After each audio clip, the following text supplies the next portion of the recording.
안녕하세요. 미소부동산입니다. 최근 언론이나 유튜브 등에서 지식산업센터, 그러니까 일명 지산에 관련된 내용을 많이 다루고 있는데요. 결론부터 말씀드리면 긍정적인 내용은 아닙니다. 저도 최근 들어서 지산을 분양받으신 분, 분양받으려는 분, 그리고 계약을 취소하는 방법을 문의하시는 분까지 많은 연락을 받고 있는데 제 주변에도 지산에 관련된 분들이 이렇게나 많았는지 깜짝 놀랄 정도입니다. 3, 4년 내지 4, 5년 전부터 지산 분양이 붐처럼 일어났던 걸로 기억되는데요. 사실 지산 분양이 시작된 건 꽤 오래전부터입니다. 시작은 아파트형 공장이었는데 처음 아파트형 공장이 분양될 당시만 해도 지금처럼 큰 관심을 받지는 못했습니다. 그도 그럴 것이 공장이라는 용어가 들어가 있으니 일반 사람들에겐 생소하게 느껴지기도 했으니까요. 언젠가부터 지식산업센터로 명칭이 변경되었는데 제 생각엔 그때부터가 큰 전환점이 아니었나 생각됩니다. 웬만한 상업시설보다 훌륭한 외관으로 지어지기 시작했고 공장이라 느낄 수 없을 정도로 공간도 깔끔하게 구성되었고요. 그리고 지산이 투자처로 인식되게 만든 결정적인 지역이 있습니다. 예상하시는 분들도 계실 텐데 바로 성수동입니다. 현재의 성수동은 초고가 아파트를 흔히 볼 수 있고 젊은 감성과 레트로함이 공존하는 서울에서 가장 핫한 지역 중 하나이지만 특별계획구역이 해제되기 전 성수동은 낮은 공장들이 즐비했던 곳으로 지금의 모습은 상상조차 힘든 지역이었습니다.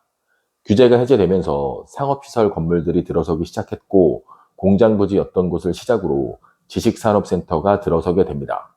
2019년 당시 평당 분양가가 1,000만 원에서 1,300만 원 정도로 분양했었는데 25년 현재 매매가는 평당 3,000만 원을 넘어서고 있으니 충분히 성공한 투자라 볼 수 있고요.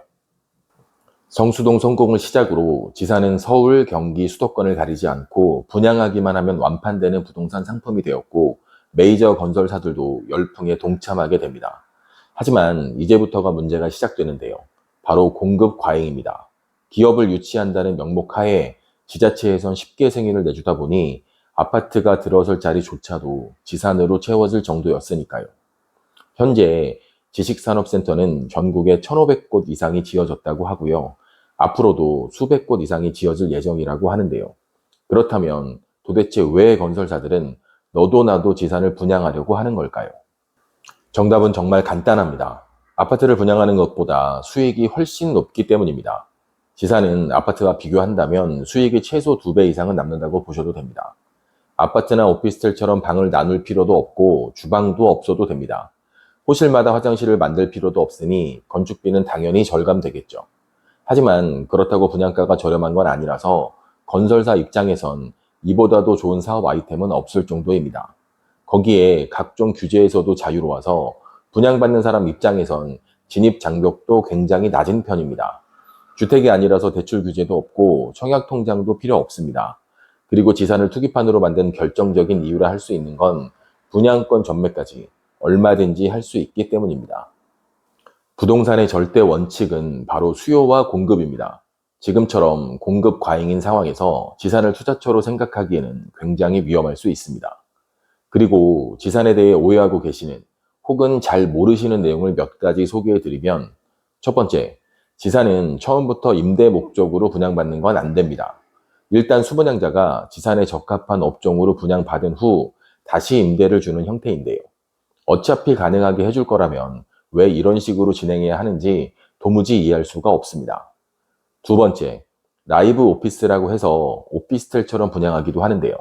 쉽게 얘기해서 상업시설이지만 주거 공간으로도 사용할 수 있다는 뜻인데 법적 용어는 아니고 건설사에서 만든 마케팅 용어입니다.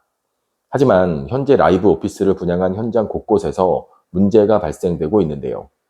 수분양자들은 주택수에 포함되지 않으면서 주거용으로도 사용할 수 있다는 시행사의 말만 믿고 계약을 했지만 실상은 지식산업센터로 분류되어서 지자체에서 주거불가 통보를 하고 있기 때문입니다. 세 번째, 지사는 입주할 수 있는 업종이 정해져 있습니다. 그러니까 임대를 줄 때도 임차인의 업종이 지산에 입주할 수 있는 업종인지 먼저 확인해야 한다는 뜻입니다. 물론 실무에서는 편법으로 계약하기도 하는데요. 임차인의 사업자 등록증에 지산에 입주할 수 있는 사업자 종목을 추가해서 계약하는 방법입니다.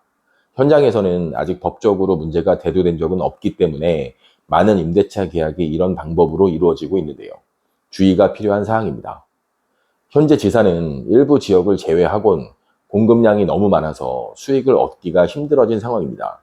분양가는 예전보다 올랐는데 월세 수익은 오히려 낮아졌고 금리까지 올랐으니 수익형 부동산으로서의 매력은 찾아보기가 어려워진 상황이고요. 실사용 목적으로 분양을 받아 세금 혜택을 받으려는 분들이 아니라면 당분간 지산을 수익형 부동산으로 추천드리긴 어려울 것 같습니다.